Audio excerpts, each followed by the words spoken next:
नमस्कार साथियों। उत्तर प्रदेश अधीनस्थ सेवा चयन आयोग द्वारा उत्तर प्रदेश लेखपाल भर्ती का नोटिफिकेशन जारी हो चुका है। कुछ दिन पहले आप लोगों ने देखा UP triple S C PET का रिजल्ट घोषित हुआ।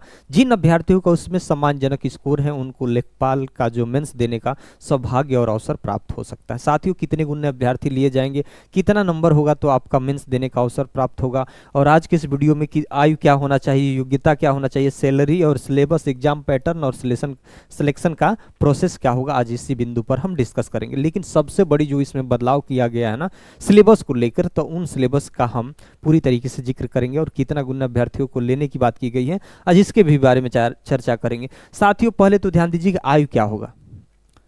जिनका उम्र 18 से 40 वर्ष होना चाहिए और 1 जुलाई 2025 को 18 वर्ष होना चाहिए। और अगर आप ओबीसी हैं, एससी हैं और एसटी हैं तो 5 वर्ष का छूट मिल जाएगा, यानी 18 से 45 वर्ष। उसके बाद योग्यता आपको इंटर पास होना चाहिए, 10+2 होना चाहिए आपके पास। ट्रिपल सी वगैरह की किसी प्रकार की कोई ज़रूरत नहीं है।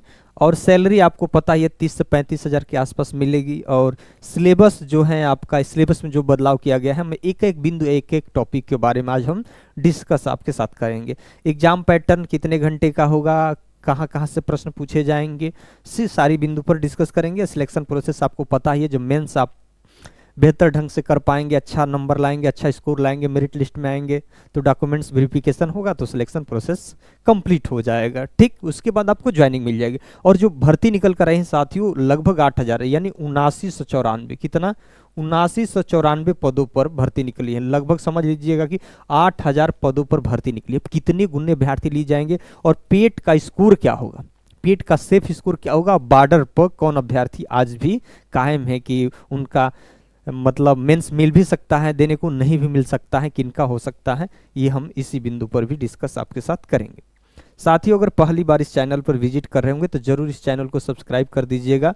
ये आपका नया चैनल है और हम लोग भी तो नए ही हैं, लेकिन सवाल है कि आप लोगों की सपोर्ट की ज़रूरत है। सपोर्ट करेंगे तो हम लोग भी आने वाले समय में कुछ बेहतर कर पाएंगे। लेकिन आप ही लोगों की कृपा होगी तो सब लोग आज अच्छा करते हैं तो शायद हम भी अच्छा करें। ठीक, देखिए साथियों, लिखित परीक्षा के संबंध में विशेष नोट क्या है। पहले तो कहा गया है कि ध्यान दीजिएगा, लिखा गया है कि प्रश्नगत विज्ञापन के अंतर्गत विज्ञापित पदों के सापेक्ष श्रेणीवार 15 गुना अभ्यर्थियों को बुलाया जाएगा। बताइए, श्रेणीवार जो भी ओबीसी एससी एसटी है उनका 15 गुना। एक तो मोटे तौर पे आप समझ लीजिएगा कि अगर 8,000 के आसपास पद हैं, 8,000 के हैं तो 15 गुना समझ लीजिए। 15 × 8 120 होता है ना, 1 लाख कितना, 1,20,000, 1,20,000। लेकिन ऐसा होने वाला नहीं है सर।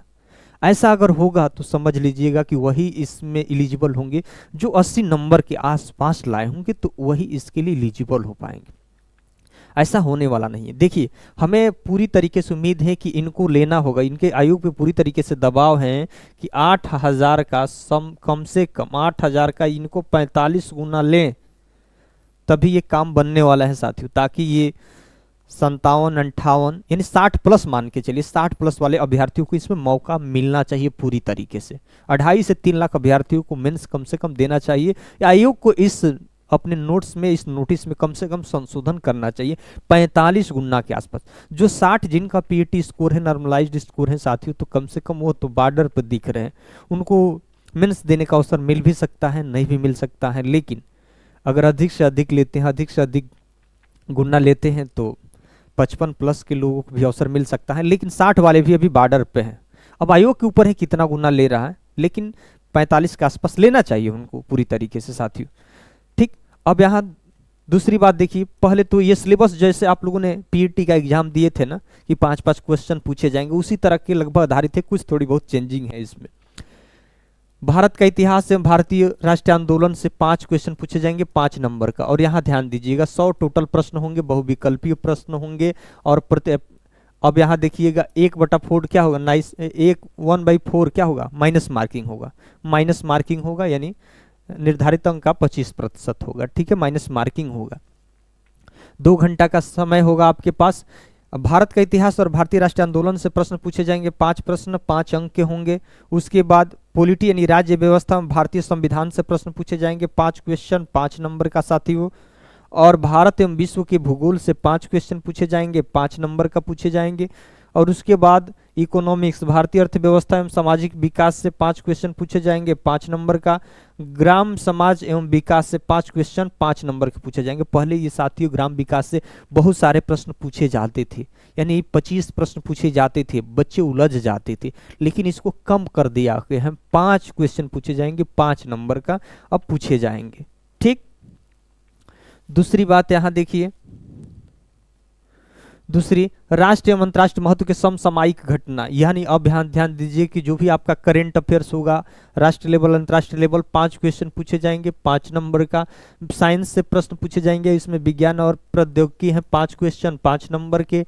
पर्यावरण परिस्थिति एवं आपदा प्रबंधन, भाई ध्यान दीजिएगा, इसको बढ़िया से तैयार कर लीजिएगा, 10 क्वेश्चन पूछे जाएंगे इसमें 10 नंबर का। डाटा इंटरप्रिटेशंस, इसको समझ रहे हैं ना, डीआई जिसको बोलते हैं, मैथ का है।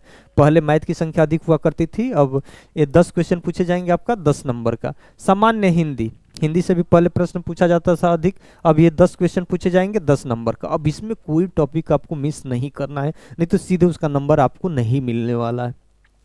इसमें कंप्यूटर का रोल हो गया, भले ट्रिपल सी इन्होंने नहीं मांगा है, वो लेवल नहीं मांगा है, कंप्यूटर की कोई डिग्री नहीं मांगा है, लेकिन कंप्यूटर से प्रश्न पूछा जाएगा। क्यों पूछा गया है? क्योंकि लेखपाल का भी आजकल सारी चीज़ें देख ही रहे हैं, ऑनलाइन सारी चीज़ें हो भी रही हैं, सारी फीडिंग से लेके खतौनी खसरा वगैरह सारी चीज़ें सब अपलोड हो रहा है ऑनलाइन, तो कम से कम उन लेखपालों को कंप्यूटर का नॉलेज बेहतर होना चाहिए। तो इसलिए भाई पहले कहा गया है कि आप कंप्यूटर का नॉलेज सबके पास रखो।